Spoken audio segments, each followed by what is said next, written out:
আলোচনা শুরুর আগে আমরা প্রথমে শুনে নেব আজকে উত্তর 24 পরগনা জেলায় মুখ্যমন্ত্রী একটি সভায় ঠিক কি বলেছেন।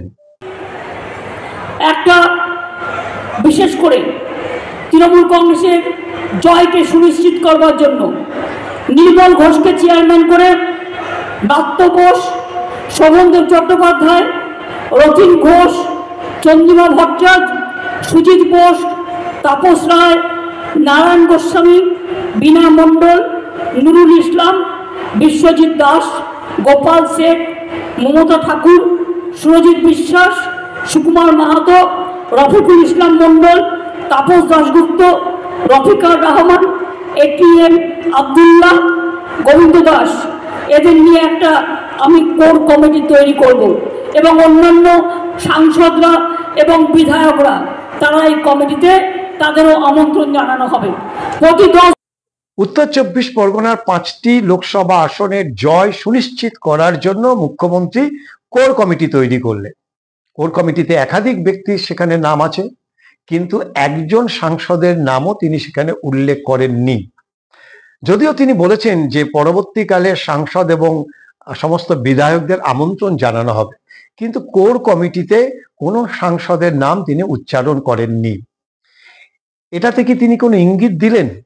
কারণ বেশ কিছুদিন ধরে দলের অন্দরে যেটা শোনা যাচ্ছে যে এবারে বেশ কয়েকজন MP পদ যারা পুরনো প্রার্থী ছিলেন তারা বাদ যেতে পারেন, সেই জায়গায় নতুন প্রার্থীকে এখানে নিয়ে আসা হতে পারে। আজকে মুখ্যমন্ত্রী যে কোর কমিটি তৈরি করলেন, সেই কোর কমিটির যাদের যাদের নাম ঘোষণা করলেন সেখানে কিন্তু কোনো সাংসদের নাম তিনি করেননি। যদিও তিনি বলেছেন যে পরবর্তীকালে সাংসদ এবং বিধায়কদের এখানে আমন্ত্রণ জানানো হবে, কিন্তু জেলার 5টি আসনে জয় সুনিশ্চিত করার জন্য যে কোর কমিটি, সেই কোর কমিটি থেকে বাদ রেখেছেন সাংসদদের নাম। এটা কি ইচ্ছাকৃত নাকি দলের একটা কৌশল? কারণ সাংসদ হিসেবে যাদের নাম এখানে ঘোষণা করা উচিত ছিল বা করতে পারতেন তিনি, সেই নামগুলিকে তিনি কিন্তু উচ্চ রেখেছেন।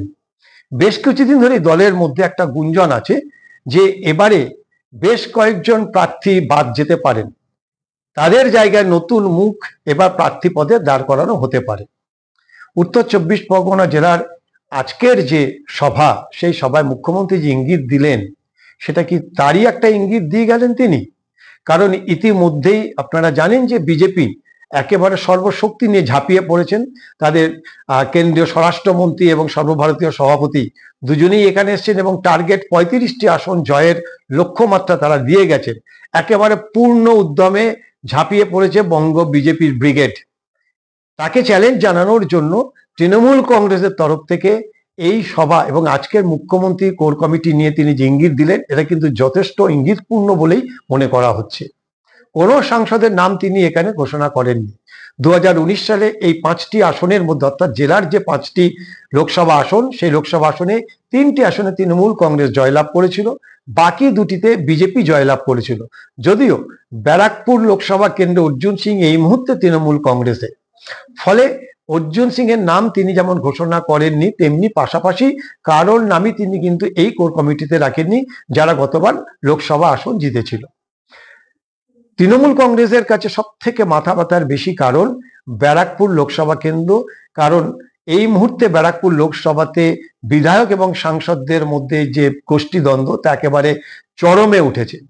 অন্যদিকে দমদম লোকসভা কেন্দ্র, যেখানটায় সৌগত রায়ের বয়স নিয়ে কথা উঠেছে, এই বয়সে প্রায় 80 ছুঁই সৌগত রায়কে নতুন করে প্রার্থী করতে দলের মধ্যেই কেউ অনেকে চাইছেন না।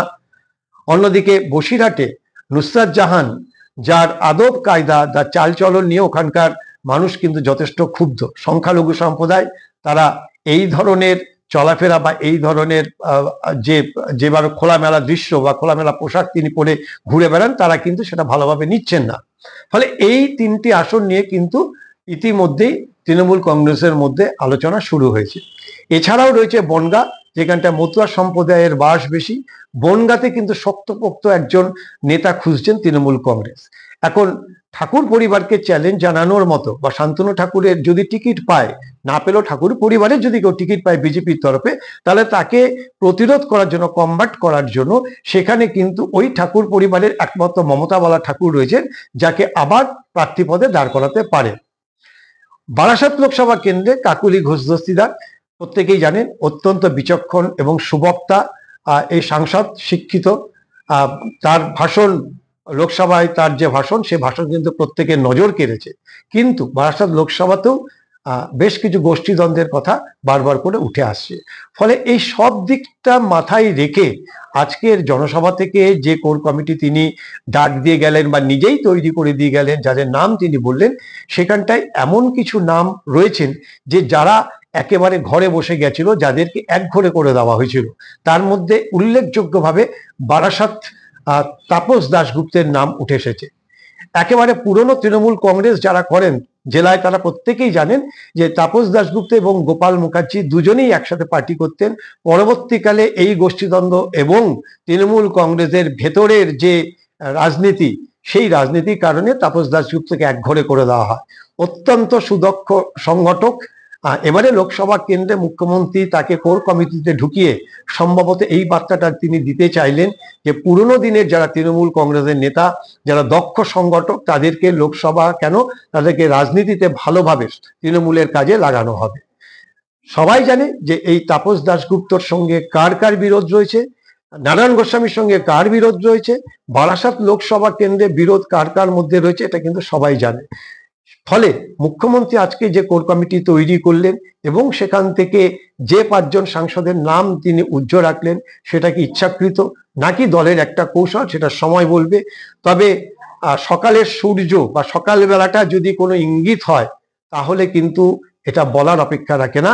এবার তৃণমূল কংগ্রেসের বেশ কয়েকজন এমপি টিকিট পাচ্ছেন না, তাদের জায়গায় নতুন কোনো প্রার্থী দেবেন। কারা প্রার্থী হবে সেটা আগামী দিন বলবে। আজ এইটুকুই। বাংলার খবর দেখুন, সাবস্ক্রাইব করুন, আপনাদের মতামত জানান, লাইক করুন।